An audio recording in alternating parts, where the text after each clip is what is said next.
f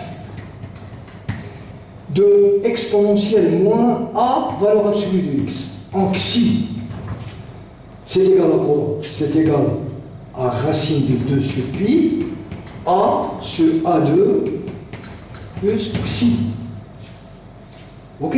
Bon, si vous prenez a égale 1, vous avez f de exponentielle moins valeur absolue de x en xi égale racine de 2 sur pi 1 sur 1 plus xi. D'accord? Or, justement, la formule de réciprocité, puisque j'ai besoin de calculer la transformée de Fourier de cette expression, il suffit de mettre f à droite et f à gauche et égaliser un peu les expressions à droite et à gauche pour pouvoir déterminer cette transformée de Fourier. La formule de réciprocité, qu'est-ce qu'elle donne? C'est pour cela que je vous disais tout à l'heure, essayez d'avoir en tête les 3 formules précédentes. Donc, je dois quand même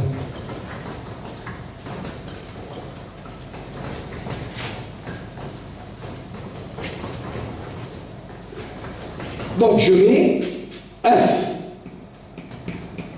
de f exponentielle moins valeur absolue de x, c'est égal à racine f de ça, mais puisque f est linéaire, la constante, je peux la faire sortir, f de 1 sur 1 plus xi carré. D'accord? Ok? C'est-à-dire que f de 1 sur 1 plus xi carré en x, or la formule de réciprocité me dit que cette double transformée de Fourier, c'est quoi? C'est la fonction au point moins x. Donc c'est égal à exponentielle d'un côté gauche, moins x, c'est-à-dire exponentielle moins valeur absolue de x, puisque la formule de réciprocité vous donne la même fonction, mais sur la variable moins xi ou bien moins x, tout dépend des variables que vous utilisez. Et de l'autre côté, ça donne racine de 2 sur pi, f de 1 sur 1 plus xi carré en x. Bon, maintenant, si j'échange le rôle des variables, alors j'ai x en xi et xi en x, j'ai f de 1 sur 1 plus x carré, j'échange le rôle des variables, c'est quoi? C'est racine de pi sur 2 exponentielle moins module de xi. Voilà. Alors je prends, je reviens ici, j'ai racine. Donc par conséquent, si je reviens un peu en arrière, j'ai racine de 2 pi, f de f, en xi bien sûr, au carré, c'est égal à f de ça, et f de ça, je viens de le calculer, racine de pi sur 2, exponentielle moins module de xi. Donc, je vais quand même effacer là-dessus.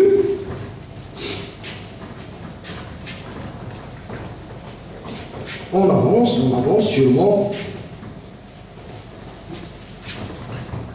mais correctement. Alors,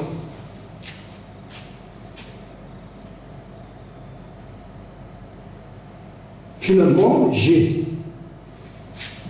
f de f au carré, je divise par racine de 2 pi, 1 sur racine de 2 pi, racine de pi sur 2, exponentielle moins module de xi, donc je peux simplifier les racines de pi, racine de 2, donc ça fait exponentielle moins xi divisé par 2, donc f de f, c'est plus ou moins 1, lorsque je prends la racine, donc j'aurai plus ou moins 1 sur racine de 2, exponentielle moins xi sur 2. Donc finalement, et ça, rappelez-vous,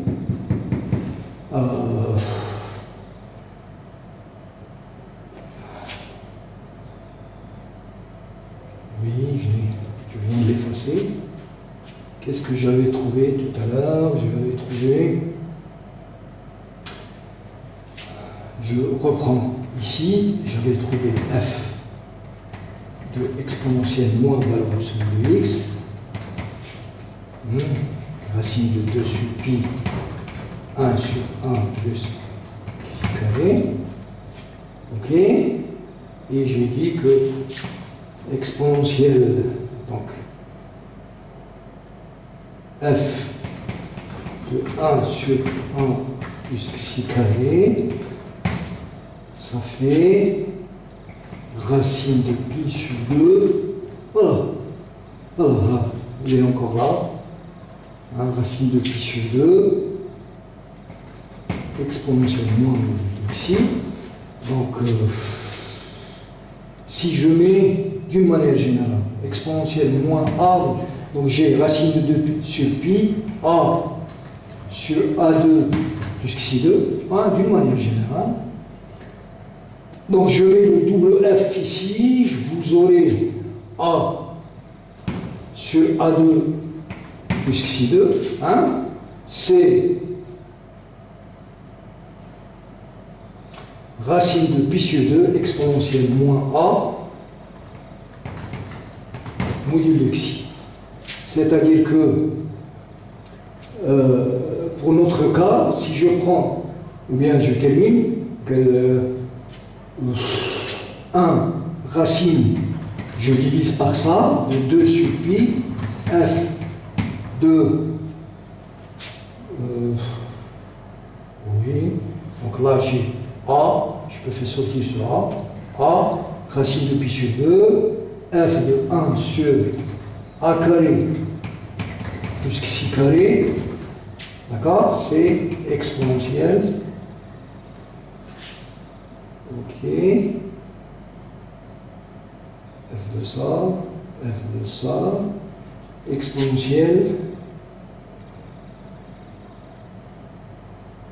f moins a au milieu de x, c'est ça. Donc f de a, donc là c'est x, voilà, parce que j'ai utilisé f de a,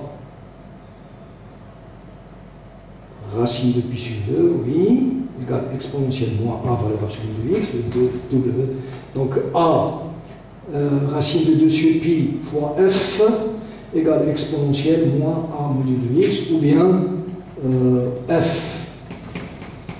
j'enlève la partie constante, je la mets à droite, 1 sur a2 plus xi2, c'est racine de pi sur 2, 1 sur a, exponentiellement a, module de x. Voilà. Alors, ça, si je prends a égale 1,5, donc vous voyez, vous êtes là, vous avez exponentiellement module de xi sur 2, ça veut dire prenez a égale 1,5. A égale 1,5, A égale 1,5, qu'est-ce que ça vous donne? Ça vous donne f de f égale plus ou moins 1 sur racine de 2 fois l'exponentielle. Alors pour a égale 1,5, ça me donne a égale 1,5, ça me donne racine de 2 sur pi, d'accord?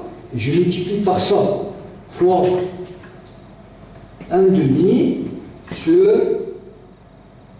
voilà, 1,5 au carré plus xi au carré.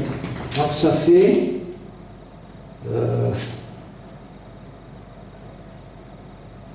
non, qu'est-ce que j'ai fait? F de f égale, là, c'est f de ça, d'accord? Et j'efface là-dessus, vous savez, c'est la fatigue qui nous gagne. Alors, j'aurai f égale,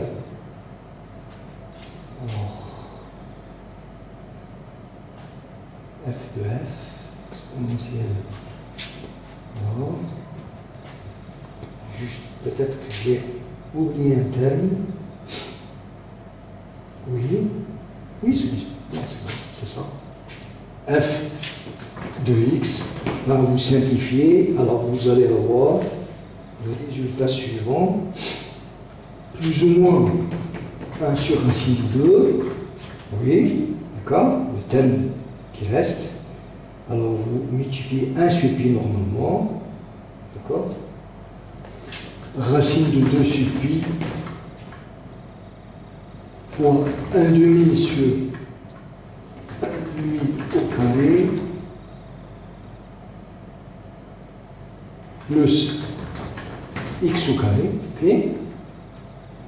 Et ça fait exactement plus ou moins 2 sur racine de pi, 1 sur 1 plus, lorsque je mets au même dénominateur, 4x. Voilà. Alors, voilà le résultat, il faut se rappeler de ce petit calcul qui vous donne le passage par réciprocité entre la transformée de Fourier et la double transformée de Fourier. Alors, troisième, on a résolution d'une équation différentielle.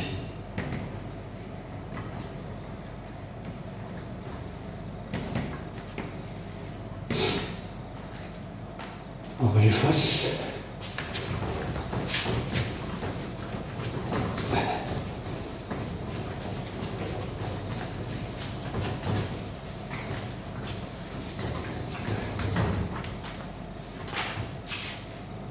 Alors vous avez, à titre d'exemple, à résoudre une équation de Schrödinger en dimension 1, pour les gens qui connaissent un peu la physique, qui est moins f seconde de x plus f de x égale exponentielle moins x carré.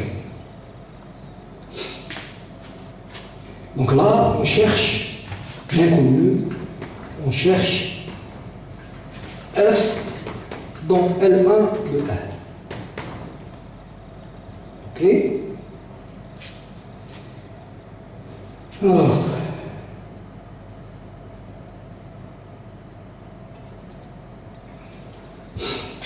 Alors qu'est-ce que je fais? Alors, je remarque que si f est dans L1 de L, je vais supposer que f' et f seconde sont aussi dans L1 de L pour pouvoir appliquer la transformée de Fourier de cette équation.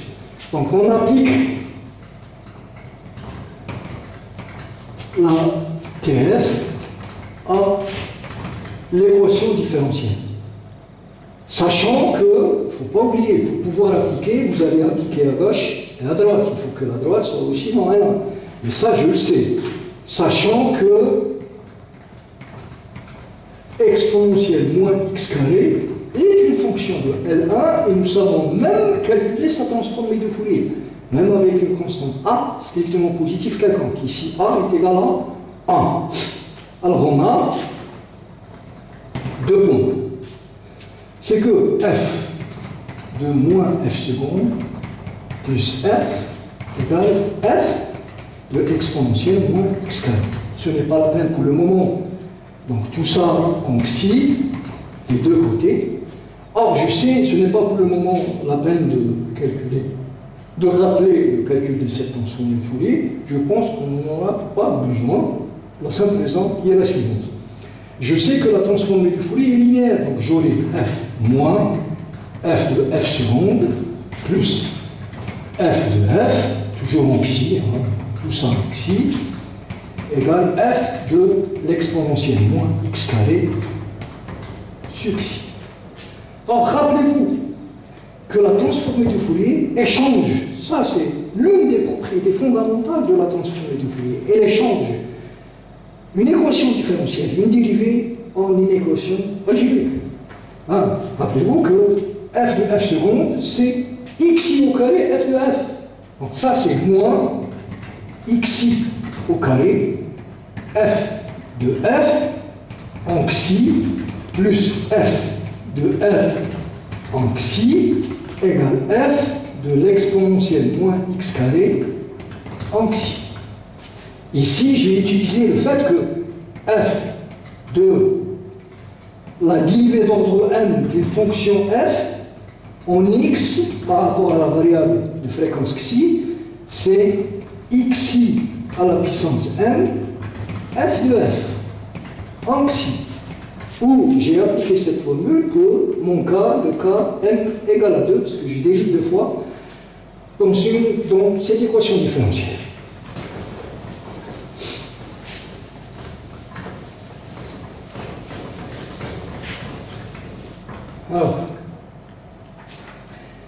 Alors j'obtiens, regardez, i au carré c'est moins 1, avec ce moins ça fait 1, xi carré. Et je remarque que dans cette expression, j'ai f de f en facteur commun. Donc j'ai 1 plus xi carré f de f en xi égale f de exponentielle moins x carré en xi. D'accord? Voilà. J'ai f de f fois 1 plus xi carré. Donc l'inconnu, c'est f de f en xi, c'est f exponentielle moins x carré en xi divisé par 1 plus xi carré. D'accord? Or, effectivement, si je rappelle que ça, je peux le calculer, hein, pas de problème. F de exponentielle, c'est racine 1 sur racine de 2a, oui, a ici c'est 1 sur racine de 2. Exponentielle moins xi carré sur 4a, c'est 4 divisé par 1 plus xi carré. Donc si vous voulez calculer f, vous devez calculer la transformée inverse de cette expression, ce qui n'est pas facile, bien sûr, pour deux raisons. À cause de la présence de cette exponentielle au carré, xi carré, et à cause de ce polynôme de degré 2. Donc ça va être pénible, mais pour m'en débarrasser de ce calcul, je peux remarquer que 1 sur 1 plus xi carré, tout à l'heure, ah ben, je l'ai effacé tout à l'heure, je peux l'écrire comme étant une transformée de Fourier de l'exponentielle. Je l'ai écrit tout à l'heure, j'ai écrit que f exponentielle moins module de x en xi, ça c'est quoi? C'est racine de 2pi, 2 sur pi, voilà, c'est une formule que vous connaissez.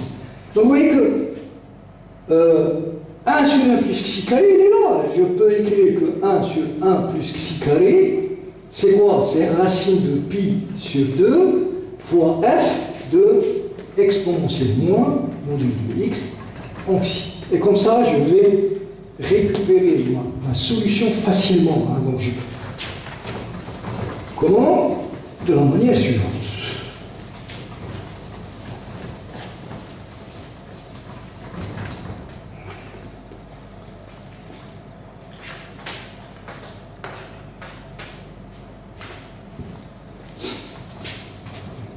Alors je vais avoir f, voilà, f de f en xi, c'est f de l'exponentielle, f exponentielle moins x carré xi, et le 1 sur 1 plus x carré, je vais l'écrire comme étant racine de 2 sur pi, c'est ça? Racine de pi sur 2. Racine de pi sur 2, f de exponentielle moins valeur absolue de x en xi. Donc j'ai un produit de deux transformées de Fourier, ce qui me rappelle effectivement la transformée de Fourier du produit de convolution. Donc ça c'est racine de pi sur 2, mais la transformée du produit de convolution fait intervenir la constante racine de 2pi. Donc je vais multiplier, d'abord diviser par 1 sur racine de 2pi, multiplier, je peux même faire rentrer ce terme à l'intérieur, je vais avoir, voilà, je laisse ce terme pour un intérêt pédagogique, racine pi sur 2, donc 1 sur racine de 2pi, racine de 2pi, f de exponentielle moins valeur absolue de x, f de exponentielle moins x2.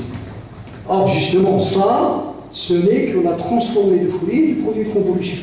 Donc, je simplifie. Racine de 2pi, racine de 2pi, racine de 2, donc ça fait 1 demi, f de exponentielle moins valeur absolue de x, convolution avec moins x carré, ou bien je peux même faire rentrer ce 2, puisque la transformée est linéaire, exponentielle moins valeur absolue de x, convolée avec moins x2, divisé par 2, et ça c'est f de f.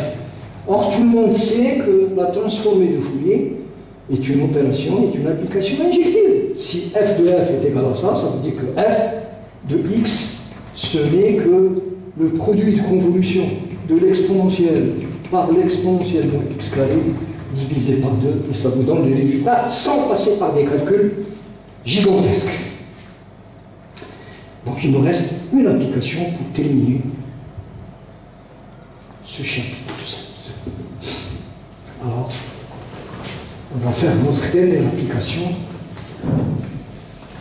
tout doucement et on termine notre travail pour aujourd'hui. Alors, résolution de problèmes aux limites. 4. Résolution de problèmes aux limites. Alors, je vais donner l'équation suivante. Exemple, on va résoudre l'équation de la chaleur très connue en physique, même en mathématiques appliquées. Soit le problème suivant de la chaleur, j'explique un peu tout à l'heure le phénomène physique suivant. Alors vous avez une équation dérivée partielle d seconde de u sur dx carré en xt égale à lambda carré du sur dt en xt où x est réel et t est strictement positif, c'est le temps. Et on donne une condition initiale uxt pour t égale à 0, ce qu'on appelle la condition initiale égale exponentielle moins x carré sur, bien sûr, toujours x est dans R. Alors là, vous remarquez que lambda, c'est une constante réelle non nulle. Alors j'explique ce phénomène physique. En mathématiques, en physique, on sait que cette équation modélise ce qu'on appelle l'équation de la chaleur. Alors c'est quoi l'équation de la chaleur? C'est une équation dérivée partielle, linéaire, à deux variables indépendantes x et t. X c'est la position, t c'est le temps. D'entre deux, puisque vous dérivez deux fois par rapport à x et une seule fois par rapport au temps. Linéaire parce qu'il n'y a pas des carrés sur les dérivés.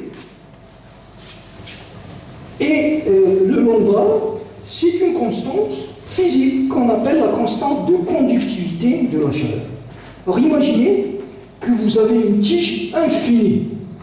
Exemple, un rayon de soleil dans l'espace. Et vous voulez mesurer la quantité de chaleur sur ce rayon dans le temps par rapport à t et dans l'espace par rapport à la variable x. Alors il s'agit bien sûr d'un modèle physique à une seule dimension en x. Parce qu'un rayon de soleil, généralement, il est très fin. Il est rectiligne. On peut le considérer comme étant un rayon suivant une droite réelle infinie. Donc, à un point x de ce rayon, et à un instant t, on vous demande de chercher uxt, qui est la quantité de chaleur au point de position x, et ceci, vous allez le mesurer à un certain instant t. Donc ce phénomène de propagation de la chaleur dans une tige infinie, dans un rayon de soleil, étant modélisé par une équation dérivée partielle linéaire d'ordre 2, simple, de ce type-là, où lambda est le coefficient de conductivité de la chaleur. Imaginez que cette conductivité dépend de la matière de la tige. Une tige plus fine a une conductivité moins importante par rapport à une tige très fine. C'est pour cela il y a la présence de cette constante ici, qui est une constante physique de conductivité de la chaleur, liée à la matière de la tige sur laquelle vous êtes en train de mesurer votre fonction uxt, qui est la fonction chaleur. Et on vous demande de résoudre ce problème. Alors, parmi les outils qui permettent de résoudre ce problème, il y a l'outil de la transformée de Fourier. Or là, vous avez deux variables. Donc, énigme, vous allez prendre la transformée de Fourier par rapport à quelle variable, x ou bien t. Évidemment, la transformée de Fourier, c'est une intégrale de moins l'infini à plus infini. Donc, si vous voulez utiliser la transformée de Fourier, il est obligatoire de chercher parmi les deux variables celle qui varie sur toute la droite réelle. Ben, x varie dans R tout entière. Par contre, le temps varie uniquement dans la ligne droite réelle positive. Donc, si je prends une transformée de Fourier, ça va être par rapport à la variable x. Donc là, on utilise pour résoudre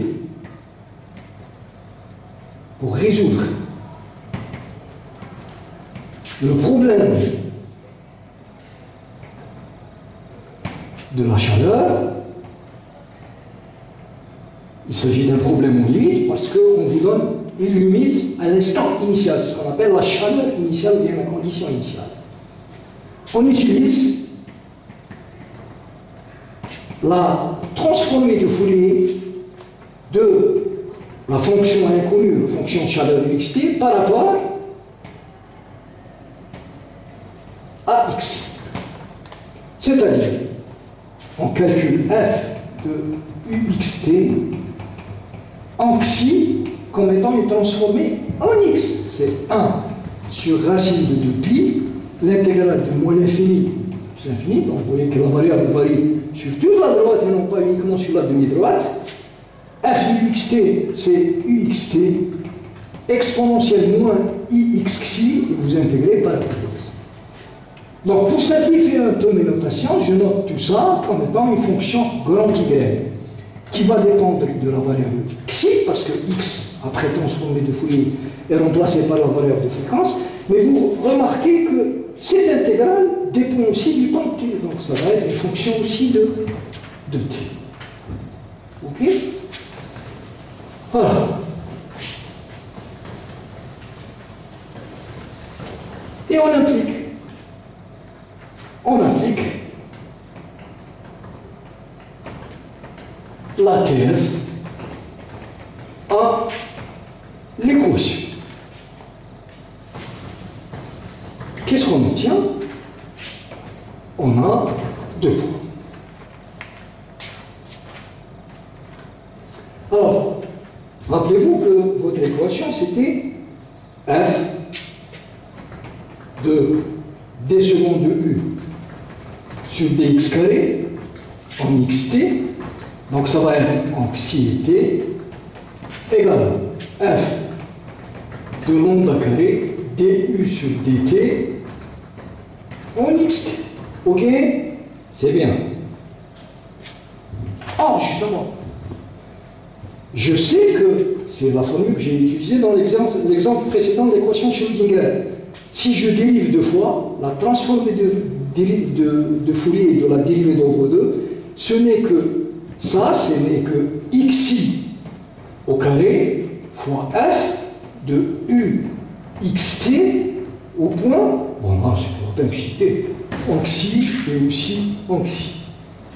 D'accord? Parce que t est déjà utilisé. Ça c'est égal à, ça c'est une constante, puisque la transformée linéaire, je peux faire sortir lambda carré f de du sur dt en x t et tout ça calculé en xi. Ok? Donc j'obtiens moins xi carré, ça c'est ce que j'avais noté par y xi t est égal à lambda carré.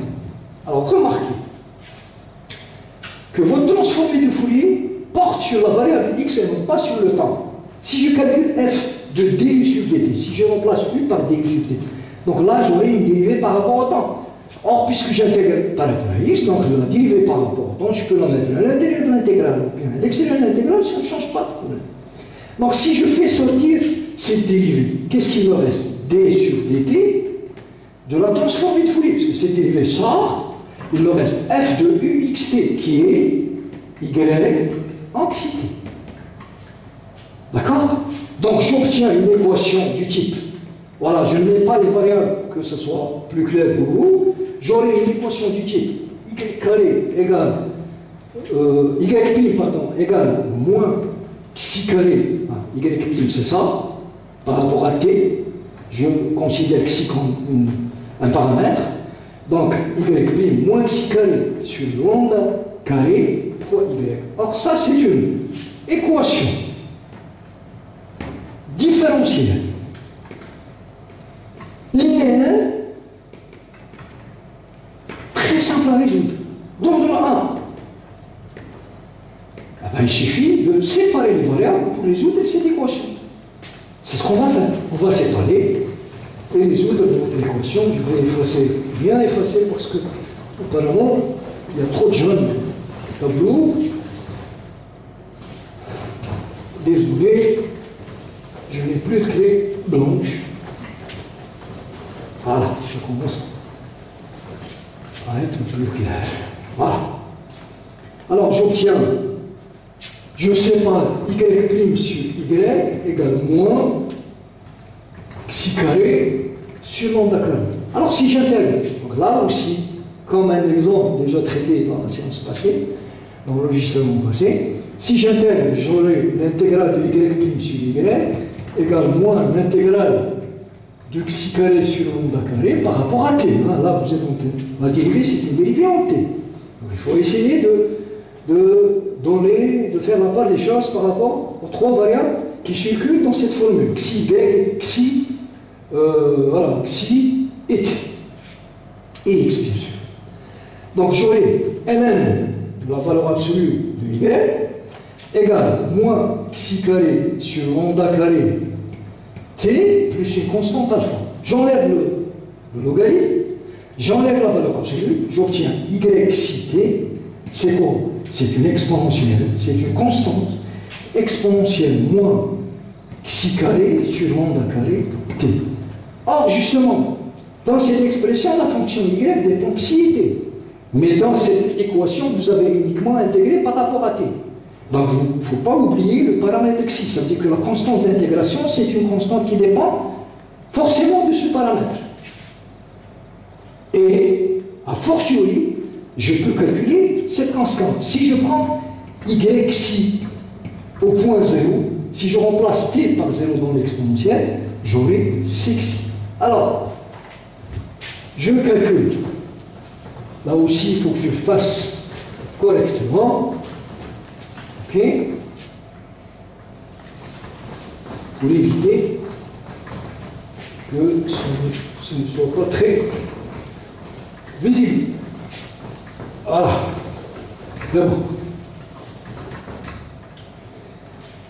Alors, presque terminé. Alors, c'est quoi cxi? Cxi, c'est y xi en 0. Alors, c'est quoi y xi t? Vous vous rappelez, c'est f de u x t. Mais t ici, c'est 0. Donc, c'est f de exponentielle moins x carré sur 2, puisque j'ai donné la coefficient initiale dans ce problème comme étant la fonction, voilà, exponentielle moins.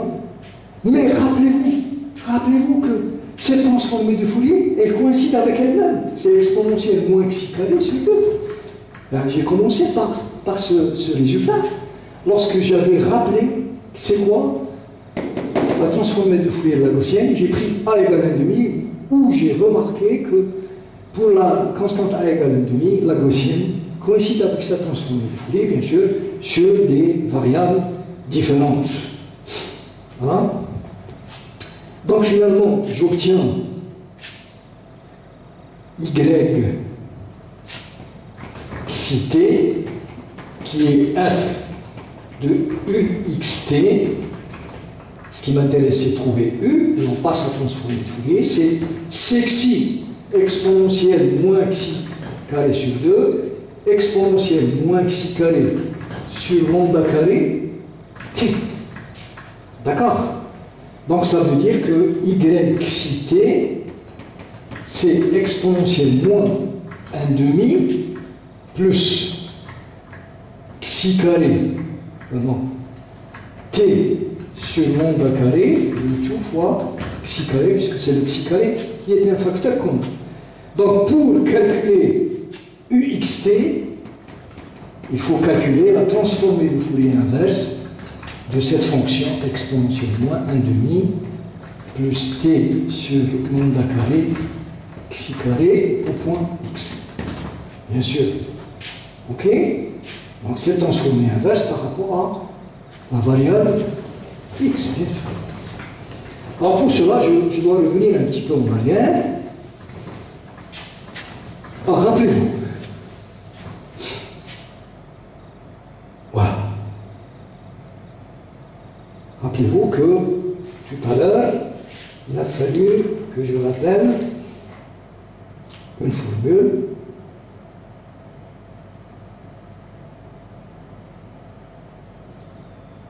Oui.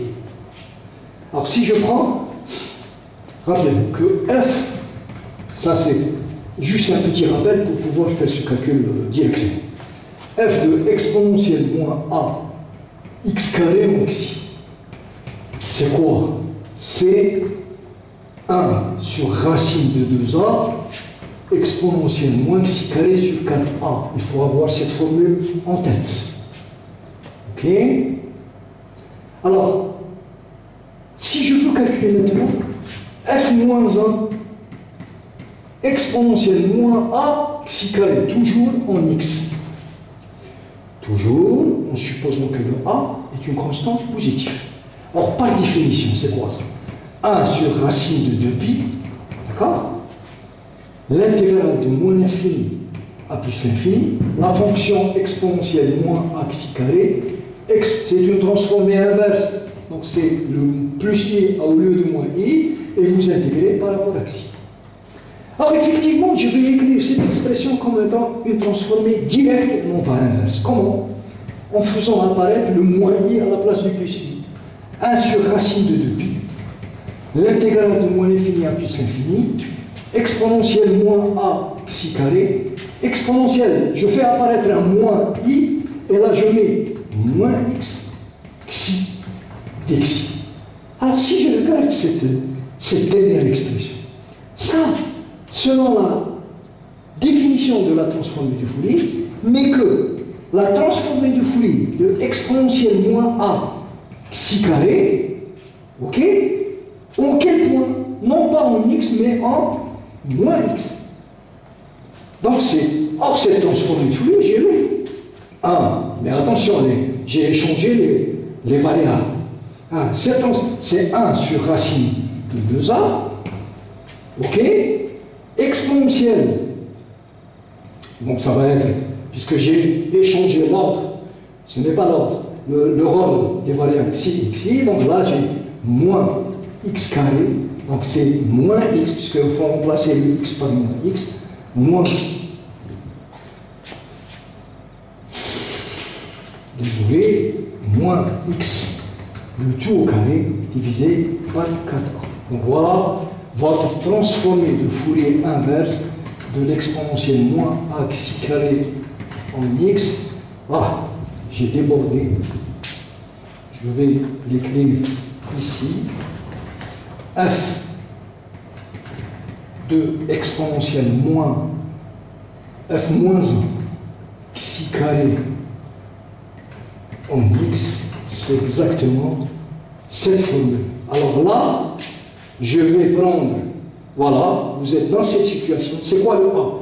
Le A, c'est tout ce qui est entre parenthèses 1 demi plus t sur lambda carré. Donc je vais effacer, écoutez, juste à côté, je prends uxt, la solution que vous êtes en train de chercher, c'est quoi? C'est f moins 1 de a xi carré en x, c'est ça? Ok?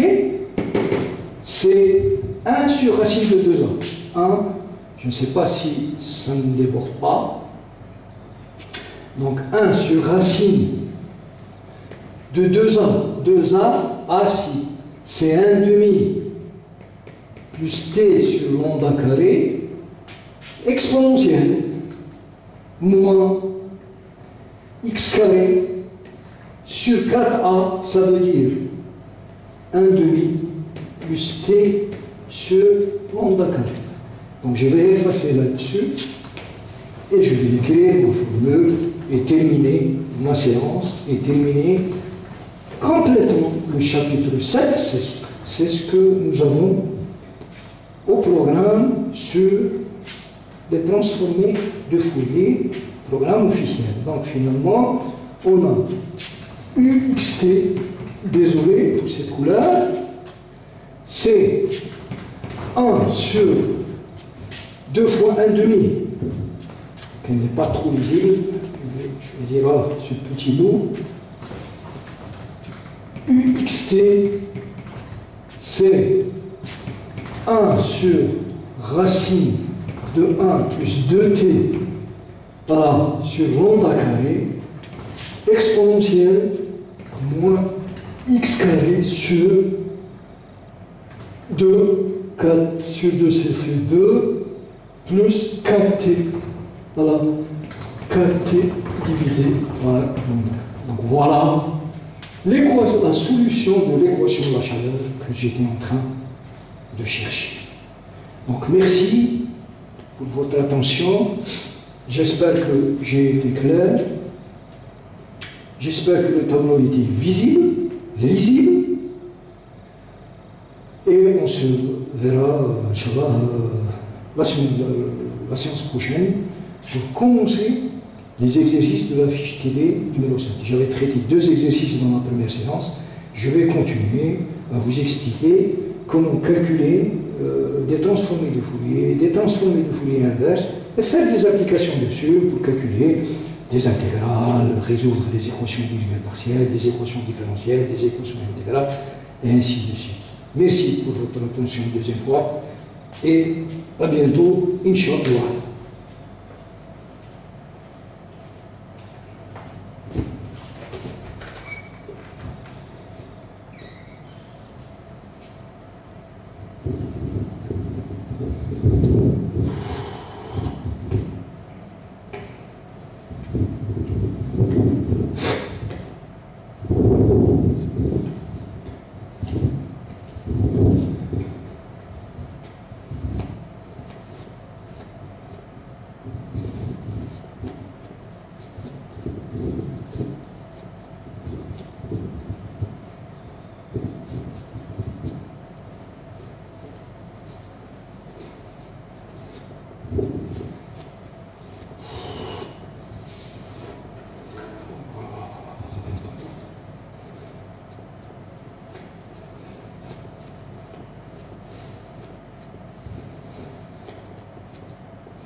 بارك الله فيك. انا مشيت نحوس عليك. كملت. صاير نحوس عليك.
ايه السلام عليكم.